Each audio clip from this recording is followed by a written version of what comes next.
into you. I should be over all the butterflies, but I'm into you. And baby, Terima kasih Ibu. Perkenalkan, nama lengkap saya Emmanuel Wilfrius Nurak, NIM 0212101007, kelas D Prodi Informatika. Tujuan saya membuat video ini untuk mendapatkan nilai ujian Bahasa Indonesia. Saya akan membawakan materi tentang peranan teknologi dalam dunia pendidikan. did I say something wrong? Did you hear? Pandemi COVID-19 menyebabkan adanya perubahan-perubahan besar hampir di seluruh aspek kehidupan. Salah satunya pada sistem pendidikan.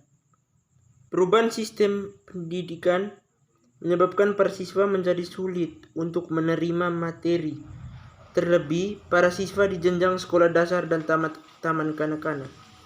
Dikarenakan pembelajaran yang biasanya dilakukan secara konvensional berubah menjadi pembelajaran jarak jauh atau daring, yang pelaksanaannya tidak dapat terlepas dari pemanfaatan teknologi informasi. Dalam bidang pendidikan, pemerintah melalui Kementerian Pendidikan dan Kebudayaan atau Kemendikbud berupaya agar para pelaku pendidikan seperti pendidik dan peserta didik tetap bisa menyelenggarakan kegiatan belajar mengajar meskipun dengan cara yang berbeda. Kemendikbud menetapkan peraturan bahwa pendidikan di Indonesia tetap diselenggarakan, namun dengan sistem yang berbeda, yaitu Study from Home atau SVH. Yang kedua, Kementerian Pendidikan dan Kebudayaan mendorong pelaksanaan proses belajar mengajar dilakukan secara daring. Hal tersebut juga sesuai dengan Surat Edaran Kemendikbud Republik Indonesia Nomor 3 Tahun 2020 mengenai pencegahan coronavirus atau COVID-19 pada satuan pendidikan.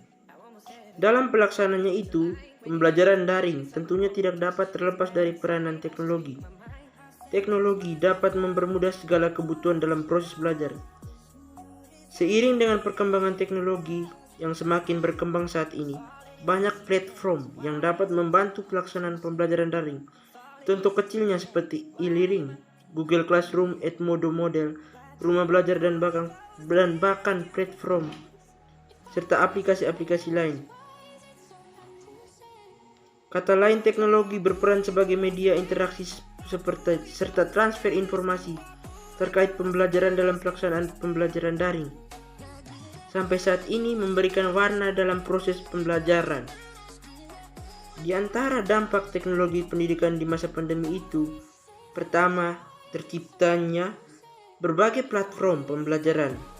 Hal ini memberikan kemudahan bagi guru dan peserta didik dalam menjalani proses pembelajaran jarak jauh. Hadirnya platform yang dapat digunakan memberikan pengetahuan, pengalaman baru, serta peserta didik tentang teknologi. Baik aplikasi web atau blog video podcast, serta aplikasi lain seperti Ruang Guru, Genius, dan aplikasi-aplikasi lain, menjadi jembatan tersendiri peserta didik dalam belajar, serta memudahkan mereka dalam memahami pembelajaran yang dilakukan dengan tidak tatap muka atau daring. Kedua teknologi pendidikan tersebut bisa mencari sumber-sumber belajar.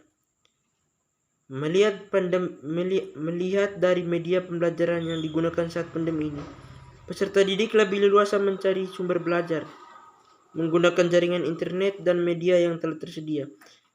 Peserta didik juga bisa belajar yang mereka butuhkan. Namun apabila penggunaan internet tidak sesuai digunakan dengan baik, atau istilahnya digunakan dengan hal yang negatif, dapat merusak moral. Ketiga, guru dalam menyampaikan materi pembelajaran kepada peserta dengan adanya teknologi tersebut akan lebih luas dilakukan tanpa harus bertatap muka. Contohnya, salah satu aplikasi yang sering digunakan yang saya ambil adalah Microsoft Teams. Di Microsoft Teams tidak hanya bisa melakukan panggilan video, tapi juga aktivitas lain yang tersedia pada fitur-fiturnya. Dalam video ini saya akan menjelaskan cara menggunakan Microsoft Teams. Sekian materi dari saya. Semoga materi ini dapat berguna bagi kita semua.